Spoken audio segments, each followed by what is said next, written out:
Use Ur headphones for better experience. ஒரு அம்மா இருக்காங்க. அவங்க பையன் குழந்தையா இருக்கான். அப்புறம் வளர்றான், பெருசாகி முதுமை அடைகிறான். ஆனா அந்த அம்மாக்கு மட்டும் வயசே ஆகல. அவங்க அதே ஏஜ்ல தான் இருக்காங்க. இது ஒரு காதல் கதை இல்ல, இது ஒரு அம்மாக்கும் மகனுக்கும் இருக்கிற உண்மையான அன்பு சொல்ற கதை. இந்த அனிமே மூவி பேரு மக்கியா. உங்களுக்கு அம்மா பிடிக்கும்னா இந்த மூவி உங்களுக்கு கண்டிப்பா ரொம்ப ஹார்ட் டச்சிங்கா இருக்கும். வாங்க ஒரு அம்மா எப்படி அவங்களோட மகனின் வாழ்க்கைய பாத்துக்கிறாங்கன்னு மக்கியாவின் கதையில பார்ப்போம். இந்த மூவியில் லூஃபுன்னு ஒரு கம்யூனிட்டி இருக்குது. அவங்களுக்கு சீக்கிரமாக ஏஜ் ஆகாது, ஸ்லோவாக தான் ஏஜ் ஆகும். உங்களோட ஹேர் கலர் வந்து சில்வர் கலரில் இருக்கும். ஹிபியோல்ன்ற ஒரு விலை உயர்ந்த துணியை நெய்யறது தான் இவங்களோட வேலை. அதை வீவ் பண்ணுற பீப்புளோட எமோஷன்ஸ் எல்லாம் அந்த துணிக்குள்ளே ஸ்டோர் ஆகும். சந்தோஷம், சோகம், அன்பு எல்லாமே அந்த கிளாத்தில் ஸ்டோர் ஆகும். யார் அந்த கிளாத்தை தொடுறாங்களோ அவங்களுக்கு வந்து அது ஃபீல் ஆகும். ரொம்ப வருஷமாக இவங்க மனுஷ உலகத்துலேருந்து தள்ளி தான் வாழ்ந்துட்டு இருக்காங்க. இப்போ காட்டுற இந்த இடத்துல தான் எல்லா ஹிபியோலும் ஸ்டோர் பண்ணி வச்சிருக்காங்க. இப்போ ஒரு பொண்ணு ரொம்ப சந்தோஷமாக புத்துணர்ச்சியோட தண்ணிக்குள்ள போயிட்டு குதிக்கிறா. அவ பேரு லில்லியா. இங்க இருக்கால, இவ பேர் தான் மக்கியா, நம்ம படத்தோட ஹீரோயின். இவ ரொம்ப அமைதியானவ, ரொம்ப அன்பானவ. லில்லியா வந்து மக்கியாவோட க்ளோஸ் ஃப்ரெண்ட். அதுக்கப்புறம் அதிர்ச்சியா வந்து என்னாச்சு லில்லியா அப்படின்னு சொல்லிட்டு வந்து பாக்குறா மக்கியா. அது பின்னாடியே ஒரு பையன் வந்து பாக்குறான். அவன் பேர் வந்து கிரிம். கீழே இருக்க லில்லியா வந்து மக்கியாவை கூப்பிடுறா. வா மக்கியா, குதி, ஜாலியா இருக்கும் அப்படின்னு சொல்லிட்டு. ஆனா மக்கியா ரொம்ப பயப்படுறா குதிக்கிறதுக்கு. லில்லியா சொல்றா, நீ ஏன் இப்படி பயந்தாங்கொலியா இருக்க, சரி நானே போய் தனியா விளையாடுறேன்னு சொல்லிட்டு விளையாடிட்டு இருக்கா. மேல இருக்க கிரிம்ன்ற அந்த பையன் வந்து கீழே விளையாடிட்டு இருக்க லில்லியாவை பார்த்து ரசிக்கிறான். அதை வந்து மக்கியாவும் நோட் பண்றா. கட் பண்ணா 3 பேரும் வீட்டுக்கு போயிட்டு இருக்காங்க. அப்ப லில்லியா வந்து மக்கியாவை பார்த்து சொல்றா, அடுத்த தடவை நீயும் ஜம்ப் பண்ணும் அப்படின்னு சொல்லிட்டு. அப்புறம் லில்லியாவும் கிரிம்மும் அவங்க குடும்பத்தை பார்த்த உடனே போய் சந்தோஷமா கட்டி பிடிச்சி பேசிட்டு இருக்காங்க. ஆனா மக்கியாவுக்கு குடும்பம் இல்ல, அவ தனியா தான் இருக்கா. லூஃப் குடும்பத்தோட பிரின்சஸ் தான் அவளை பாத்துக்கிறாங்க. எல்லாரும் அவங்க குடும்பத்தோட சந்தோஷமா இருக்கிறத பார்க்கும் போது இவளுக்கு கொஞ்சம் தனிமையா ஃபீல் ஆகுது. மக்கியா வந்து ரொம்ப இன்னசென்ட்டான பொண்ணு, அன்புக்காக எங்கிறவ. கட் பண்ணா இங்க ஒருத்தவங்க துணி நெஞ்சிட்டு இருக்காங்கல்ல, இவங்க தான் இந்த லூஃப் குடும்பத்தோட பிரின்சஸ். அவங்களுக்கு அழுவுற சவுண்ட் கேக்குது. யாருன்னு சொல்லிட்டு கிட்ட போய் பாக்குறாங்க. மக்கியா தான் அழுதுட்டு இருக்கா. எதுக்கு அழுவுற அப்படின்னு சொல்லிட்டு கேக்குறாங்க. எனக்கு தனிமையா இருக்கிற மாதிரி ஃபீல் ஆகுது பிரின்சஸ்ன்னு சொல்லிட்டு மக்கியா சொல்றா. அவங்களும் எப்படியோ மக்கியாவை சமாதானப்படுத்தி வீட்டுக்கு அனுப்புறாங்க. வீட்டுக்கு போனா மக்கியா துணி நெஞ்சிட்டு இருக்கா. இருந்தாலும் அவளுக்கு ரொம்ப தனிமையா ஃபீல் ஆகுது. அதனால சோகமா ஜன்னல் கிட்ட போய் உட்காந்து வேடிக்கை பார்த்துட்டு இருப்பா. அப்ப கிரிம்ன்ற அந்த பையன் வந்து எங்கேயோ நடந்து போயிட்டு இருப்பான். மக்கியா வந்து அதை பார்த்துட்டு அவனோட பின்னாடியே ஃபாலோ பண்ணிட்டு போவா. ஒளிஞ்சிருந்து அவன் என்ன பண்றான்னு சொல்லிட்டு மக்கியா பார்த்துட்டு இருக்கா. அங்க பார்த்தா லில்லியாவும் கிரிம்மும் இருக்காங்க. கிரிம் வந்து ஒரு பூ எடுத்துட்டு வந்து லில்லியா தலையில வைக்கிறான். அவன் வச்ச உடனே லில்லியா சந்தோஷத்துல டான்ஸ் ஆடிட்டே சிரிச்சிட்டு இருக்கா. இதை பார்த்து மக்கியா வந்து அழுவுறா. அவளோட கண்ணீர் வந்து பூக்கள்ல வந்து படுது. அந்த பூக்கள்ல பட்ட உடனே அந்த பூக்கள்ல இருந்து வெளிச்சம் வர ஆரம்பிக்குது. அந்த வெளிச்சத்தை பார்த்துட்டு இருக்கும் போதே மக்கியா வந்து எதையோ பார்த்து கத்துறா. யாரா இது கத்துறதுன்னு சொல்லிட்டு கிரிம்மும் லில்லியாவும் பாக்குறாங்க. அவ எதை பார்த்து கத்துனான்னு பார்த்தா ஏதோ டிராகன் போல ஒரு பயங்கரமான கிரியேச்சர் வருது. அந்த கிரியேச்சர் பேர் வந்து ரெனாட்டோ. அந்த ரெனாட்டோ வந்து இவங்க வாழ்ந்துட்டு இருக்க இடத்த நோக்கி போயிட்டு இருக்கு. லில்லியா சொல்றா, மெசாட்டி கிங்டம்லாம் ரெனாட்டோ வளர்ப்பாங்க, அவங்க தான் நம்மள தாக்க வந்திருக்காங்க போல. கிரிம்மு உடனே மக்கியாவை பார்த்து பிரின்சஸ் சீக்கிரமா கூப்பிட்டுட்டு வான்னு சொல்லிட்டு சொல்லுவான். மக்கியாவும் இந்த விஷயத்த பிரின்சஸ் கிட்ட சொல்லணும்னு சொல்லிட்டு வேகமா ஓடுறா. ஆனா பிரின்சஸ் வந்து வீட்டுல இல்ல. சோ அதனால ஹிபியோலாம் ஸ்டோர் பண்ணி வச்சிருப்பாங்கல்ல, அந்த பெரிய அரண்மனையில தான் இருப்பாங்கன்னு சொல்லிட்டு போய் பாக்குறா. ஆனா அங்கேயும் பிரின்சஸ் இருக்க மாட்டாங்க. அப்ப வெளியில இருந்து கொஞ்சம் பேர் ரெனாட்டோ வந்ததை பார்த்து ஹிபியோல காப்பாத்தணும்ன்றதுக்காக அந்த பேலஸோட கதவை மூடுவாங்க. ஆனா மக்கியா உள்ள இருக்கிறது இவங்களுக்கு தெரியாது. ரெனாட்டோ லூஃப் மக்களை சுத்தி வளைச்சிருச்சு. அந்த ரெனாட்டோல இருந்து ஒருத்தன் இறங்கி வர. அவனோட பேர் வந்து இசோல். இந்த இசோல் தான் மெயின் சோல்ஜர். அவன் என்ன கேட்பானா, உங்க லீடர் எங்க அப்படின்னு சொல்லிட்டு கேட்பான். அப்ப கூட்டத்தை தள்ளி விட்டுட்டு லூஃபோட பிரின்சஸ் வந்து வராங்க.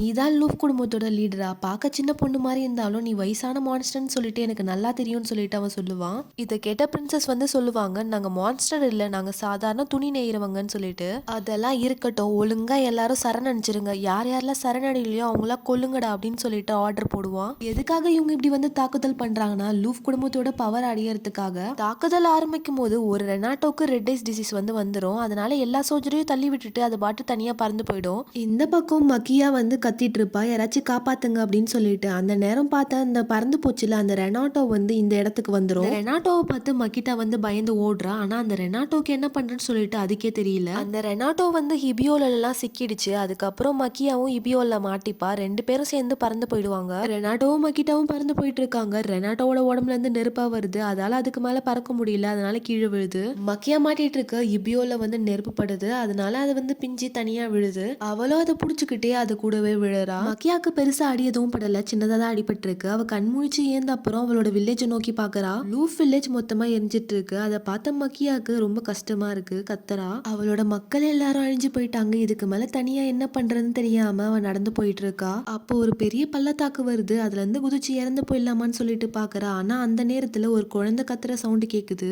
அந்த சத்தத்தை நோக்கி மக்கியா போறா. ஒரு டென்ட் ஓபன் பண்ணி பாக்குறா. அந்த இடத்துலதான் குழந்தை இருக்கு. அவங்க அம்மா வந்து கத்தியால குத்தப்பட்டிருக்காங்க. அதை பார்த்து மக்கியா பயந்து கீழே விழுறா. அந்த குழந்தைக்கு எதுவும் அவள உயிரோட தான் இருக்கு. அதை வந்து மக்கியா நோட் பண்றா. அந்த டென்ட்டுக்குள்ள ஒருத்தர் இருக்காரு. அவர் வந்து நம்ம ஸ்டேஜ் மேனன்னு சொல்லிட்டு கூப்பிடலாம். ஆனா அவரு வந்து அந்த குழந்தையோட அம்மாவை கொல்லல. நீ லூஃப் குடும்பத்தை சேர்ந்தவ தானே, தலைவி கூட எப்பவுமே இருப்பி, அந்த பொண்ணு தானே நீ அப்படின்னு சொல்லிட்டு அவன் கேட்பான். நான் எபியோல் வாங்கலான்னு சொல்லிட்டு வந்தேன், ஆனா வாங்க முடியல. இந்த இடத்துல ஃபுல்லா கைவிடப்பட்டவங்க தான் வாழ்ந்துட்டு இருப்பாங்க. இங்க இருக்கிற எல்லா மக்களையும் கொண்டுட்டாங்க. இந்த குழந்தை மட்டும்தான் உயிரோட இருக்கு. பாத்தியா, சாவலியும் அவங்க அம்மா அந்த குழந்தைக்கு எதுவும் ஆகக்கூடாது, நீ எப்படி பாதுகாத்துருக்காங்கன்னு சொல்லிட்டு. சரி விடு, இந்த குழந்தைய எப்படியே விட்டு போயிடலாம். அவன் தனியா இந்த உலகத்துல வாழறதுக்கு அவன் செத்தே போயிடலான்னு சொல்லிட்டு அந்த ஸ்டேஜ் மேன் வந்து சொல்லுவான். அதை கேட்ட மகியா அந்த குழந்தைய பாப்பான். அந்த குழந்தை ரொம்ப அழுதுட்டே இருக்கும். இந்த குழந்தைய பாத்துக்க வேற யாருமே இல்லையா அப்படின்னு சொல்லிட்டு மகியா வந்து ரொம்ப அன்போட கிட்ட போயிட்டு அந்த குழந்தைய தொடுவா. அந்த குழந்தையும் இவளோட கையை வந்து டைட்டா பிடிச்சிக்கும். அந்த குழந்தைய இப்படி தனியா விட்டு போக மனசு இல்லாம அந்த குழந்தைய எடுத்து வளர்க்கலாம்னு சொல்லிட்டு முடிவு பண்றா மகியா.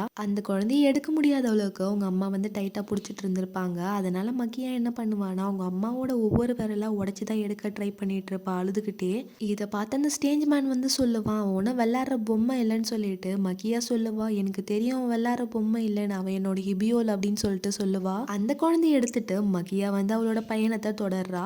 ஒரு இடத்துல மகியா உட்காந்துக்கிட்டு அந்த குழந்தை கிட்ட கேட்கிறா, என்ன உனக்கு குளிர்தா அப்படின்னு சொல்லிட்டு கேட்டுட்டு அவகிட்ட இருக்கிற அந்த இபியோல அவனுக்கு வந்து போத்தி விடுறா. அப்ப சூரியன் உதிக்குது. மகியா வந்து குழந்தைய மோந்து பார்த்துட்டு, உன் மேல ரொம்ப நல்ல ஸ்மெல் வருது, எப்படின்னா சூரிய ஒளி போல அப்படின்னு சொல்லிட்டு சொல்லுவா. கட் பண்ணா இப்போ ஒரு வில்லேஜ் காட்டுறாங்க. அந்த வில்லேஜ்ல ஒரு வீடு இருக்கு. அந்த வீட்டுல ஒரு அம்மா இருக்காங்க, 2 பசங்க இருக்காங்க. அந்த அம்மா பேர் வந்து மீடோ, பெரிய பையன் பேர் வந்து லாங், சின்ன பையன் பேர் வந்து டியோல். அதுக்கப்புறம் ஒரு டாகியும் இருக்கு. அந்த டாக் வந்து எதையோ பார்த்து குலைக்குது. என்னன்னு சொல்லிட்டு அவங்க அம்மா போய் பாக்குறாங்க. பார்த்தா அங்க வந்து மக்கியா இருக்கா. குழந்தை ரொம்ப பசியில அழுதுட்டு இருக்கும் போல. என்ன பண்ணது தெரியாம மக்கியா அழுதுட்டு இருப்பா. ஸோ வந்து அதை பார்த்தா மிடோ வந்து மக்கியாவை கூட்டு போவாங்க.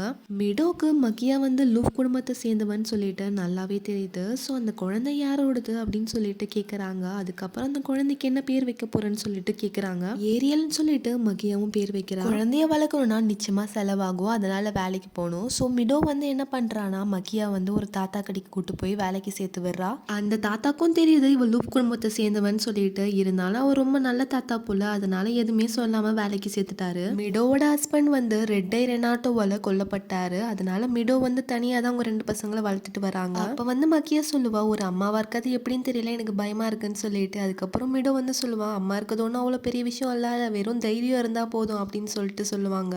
மக்கியாவும் தன்னோட புது வாழ்க்கையோ மிடோவோட வீட்டுல இருந்தே ஆரம்பிப்பா. ஏரியால ரொம்ப நல்லா பார்த்துப்பா, ரொம்ப சந்தோஷமா இருப்பா. அப்ப மிடோ வந்து மக்கியாக்கு வந்து கலரிங் பண்ணி விடுவா. எதுக்காகனா மக்கியா லூஃப் குடும்பத்தை சேர்ந்தவன் சொல்லிட்டு யாரும் கண்டுபிடிக்காம இருக்கிறதுக்காக. கை குழந்தையா இருக்கிற ஏரியல் வந்து இப்ப நடக்க ஸ்டார்ட் பண்ணிடுவான். அந்த சந்தோஷத்தை எல்லாரும் கொண்டாடிட்டு இருக்கும் போது மிடோ வந்து வருவாங்க. அவங்க 2 பசங்களை கூப்பிடுவாங்க. இவங்க அம்மான்னு சொல்லிட்டு கத்திட்டு ஓடுவாங்க.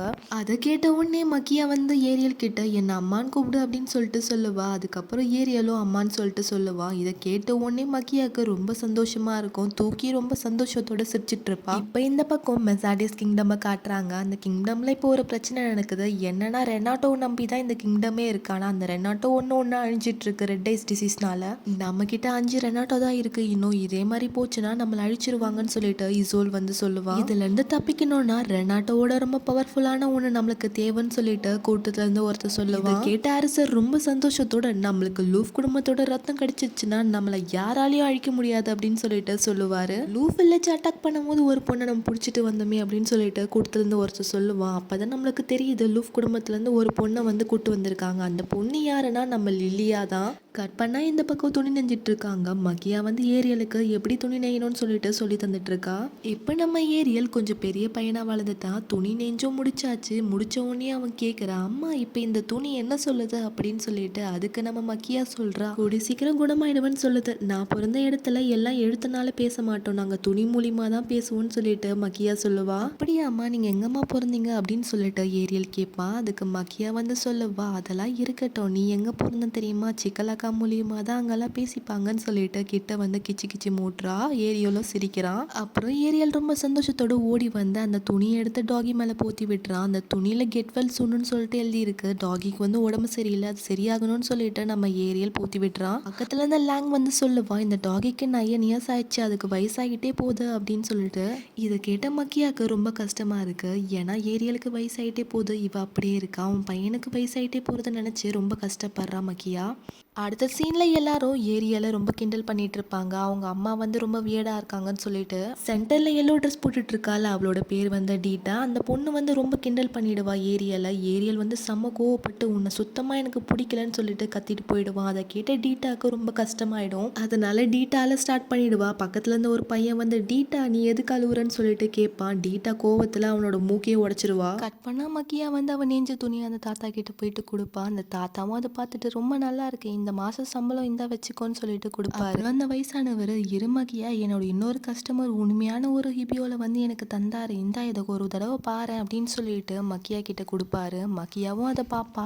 அதுல என்ன எழுதியிருக்கோன்னா, லூஃப் குடும்பத்தை சேர்ந்த ஒரு பொண்ணுக்கு அரசனை கல்யாணம் பண்ணி தர போறாங்கன்னு சொல்லிட்டு.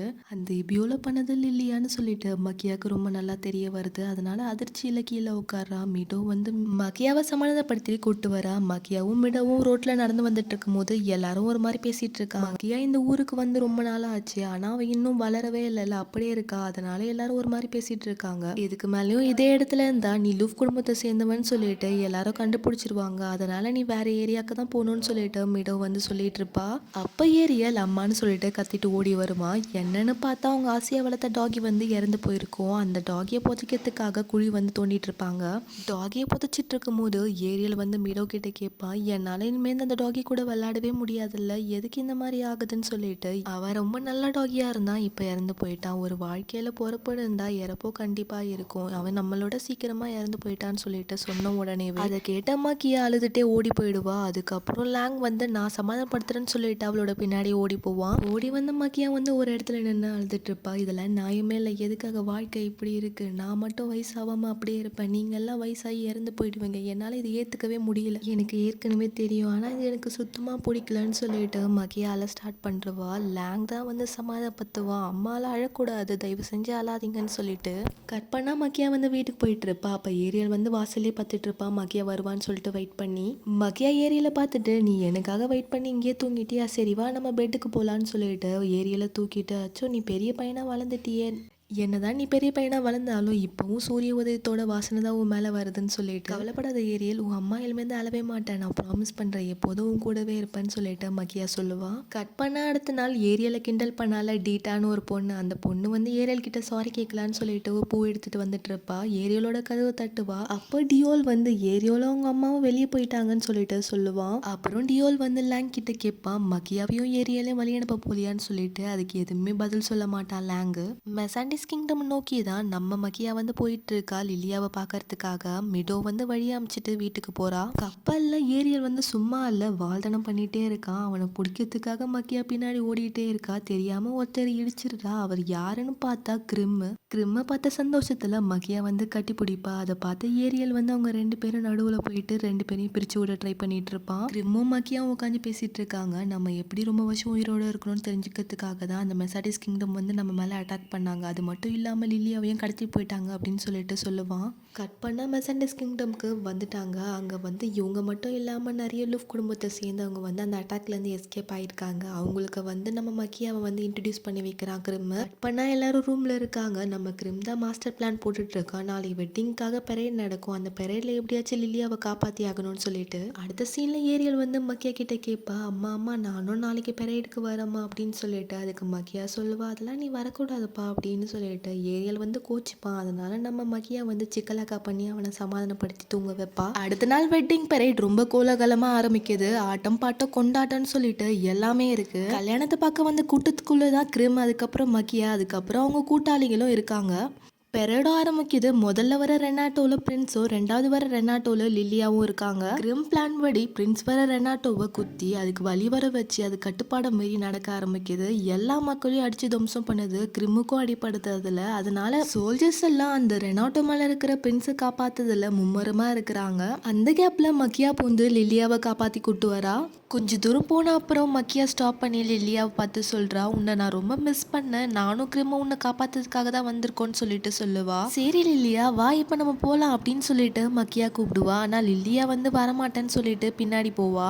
மக்கியா கேப்பா, எதுக்காக லில்லியா வரமாட்டேன்னு சொல்ற அப்படின்னு. அதுக்கு லில்லியா சொல்லுவா, நான் பிரெக்னெண்டா இருக்கேன்னு சொல்லிட்டு மக்கியாவோட கையை எடுத்து அவளோட வயித்துல வச்சு காமிப்பா. இவங்க இந்த மாதிரி பேசிட்டு இருக்க சமயத்துல சோல்ஜர்ஸ் லில்லியாவை தேடி வந்துருவாங்க. என்ன பண்றதுனே தெரியாது மக்கியாவுக்கு. ஒரே ஷாக்ல இருப்பா. லில்லியா சொல்லுவா, என்னை விட்டு போயிடு மக்கியா அப்படின்னு சொல்லிட்டு மேல இருந்து ஒருத்தர் சோல்ஜரை தடுத்து மக்கியாவை காப்பாத்தி கூட்டு போயிடுவா. அதுக்கப்புறம் சோல்ஜர்ஸ் அவங்க 2 பேரையும் பின்தொடரலான்னு சொல்லிட்டு போகும்போது லில்லியா அவ தலையில இருக்கிற ஹேஸ்டிக்கை எடுத்து அவ வயிற்றுல வச்சு, நீங்க அவங்கள ஃபாலோ பண்ணீங்கன்னா நான் குத்திட்டு செத்து போயிடுவேன்னு சொல்லிட்டு மிரட்டுவா. அதனால சோல்ஜர்ஸும் அவங்கள விட்டுருவாங்க. மக்கியாவை யார் காப்பாத்தி கூட்டு வந்தாங்கன்னா, மக்கியா வந்து ஏரியால குழந்தைய ஒரு டென்ட்ல கண்டுபிடிச்சிருப்பாள். அப்போ ஸ்டேஜ் மேன் இருப்பாள், அந்த ஸ்டேஜ் மேன் தான் கூட்டு வந்தா. அப்ப அவன் தலையில இருக்க துணியை கழட்டுவான். அப்பதான் நம்மளுக்கே தெரிய வருது அவள் லூஃப் பிளேட்டை சேர்ந்தவன் சொல்லிட்டு. சரி உன்னோட சாதாரணமான வாழ்க்கைக்கு வாழ்த்துக்கள் அப்படின்னு சொல்லிட்டு அவர் போயிடுவாரு. கட் பண்ணா எல்லாரும் அவங்க இடத்துக்கு வந்துருவாங்க. மக்கியா வந்து கிரிம் கிட்ட லிலியா பத்தின விஷயத்த சொல்லியிருப்பா. கிரிமுக்கு வந்து அடிபட்டிருக்கும், மருந்து போடலான்னு சொல்லிட்டு மக்கியா கிட்ட வந்து உட்கார்றா. கிரிம் வந்து கேட்பா, ஒரு அம்மாவா இருக்கிறதுனா என்ன அப்படின்னு சொல்லிட்டு. அதுக்கு மக்கியா சொல்லுவா, எனக்கே அது பதில் சரியா தெரியாது, மிடோ தான் எனக்கே சொல்லி கொடுத்தா எப்படி அம்மாவா இருக்கணும்னு சொல்லிட்டு. ஆனா ஒண்ணு மட்டும் எனக்கு நல்லா தெரியும், ஏரியலை பார்க்கும் போதும் அவனோட சிரிப்பை கேட்கும் போது எனக்கு வந்து உள்ளுக்குள்ள ரொம்ப சந்தோஷமா இருக்கும். கிரிம் சொல்லுவா, நீ சொல்றதுல அர்த்தமே இல்லை மக்கியா, ஏரியல் உனக்கு முன்னாடி இறந்து போயிடுவான்னு சொல்லிட்டு உனக்கு நல்லா தெரியும்ல அப்படின்னு கேட்பான். அதை கேட்ட மக்கியாவுக்கு மனசே தாங்காது, அழுக ஸ்டார்ட் பண்ணிடுவா. இது எல்லாத்தையும் ஒளிஞ்சிட்டு இருந்த ஏரியல் வெளியே டோர் கிட்ட கேட்டுட்டு இருந்திருப்பான். டோரை உடச்சிட்டு வந்து, என் அம்மாவை அழ வச்சேன்னா உன்னை சும்மாவே விட மாட்டேன்டான்னு சொல்லிட்டு கிரிமியே அடிக்க போவான். மக்கியா தான் ஏரியலை தடுத்து நிப்பாட்டுவா. அடுத்த நாள் காலையில் மக்கியா ஏஞ்சி பார்க்குறா. அப்போ ஒரு இபியோல் இருக்கு, ஒரு லெட்டர் மாதிரி. அந்த லெட்டரில் வந்து கிரிம் தான் ஏதோ எழுதி வச்சிருக்கான். என்ன எழுதி வச்சிருக்கானா, நானும் என் கூட்டாளிகளும் மெசாடிஸ் கிங்டமில் தான் இருக்க போகிறோம், லில்லியாவை எப்படியாச்சும் நாங்கள் காப்பாற்றி தீருவோம், நீயும் பையனும் தனியாக தான் உங்கள் பயணத்தை ஆரம்பிக்கணும், என்னை மன்னிச்சிட மக்கியான்னு சொல்லிட்டு கிரிம் எழுதியிருப்பான். கட் பண்ணா மக்கியாவும் ஏரியலும் ஒரு புது இடத்துக்கு போயிட்டு இருக்காங்க. அப்போ ஏரியல் வந்து கேட்பாமா, நம்ம வீட்டுக்கு போகிறோமான்னு சொல்லிட்டு. மக்கியா சொல்லுவா, இல்லைப்பா நம்ம வீட்டுக்கு போகலன்னு சொல்லிட்டு. அப்போனா மிடோ லாங் டியோல அவங்க யாருமே வரமாட்டாங்களா அப்படின்னு சொல்லிட்டு ஏரியல் கேட்பா. ஆமான்னு சொல்லிட்டு மக்கியாவும் சொல்லுவா, பரவாயில்லம்மா நீங்கள் இருக்கீங்களே, நீங்கள் இருக்கும்போது எனக்கு எங்கே போனாலும் பிரச்சனை இல்லைன்னு சொல்லிட்டு ஏரியல் சொல்லுவா. எனக்கும் நீ மட்டும் போதும் செல்லும் அப்படின்னு சொல்லிட்டு மக்கியாவும் சொல்லுவா. இந்த மூவியோட பார்ட் 1 முடிஞ்சிடுச்சு. பார்ட் 2 பார்க்கணுன்னு நம்ம சேனலை சப்ஸ்கிரைப் பண்ணி வச்சுக்கோங்க. தேங்க்ஸ் ஃபார் வாட்சிங். Bye bye.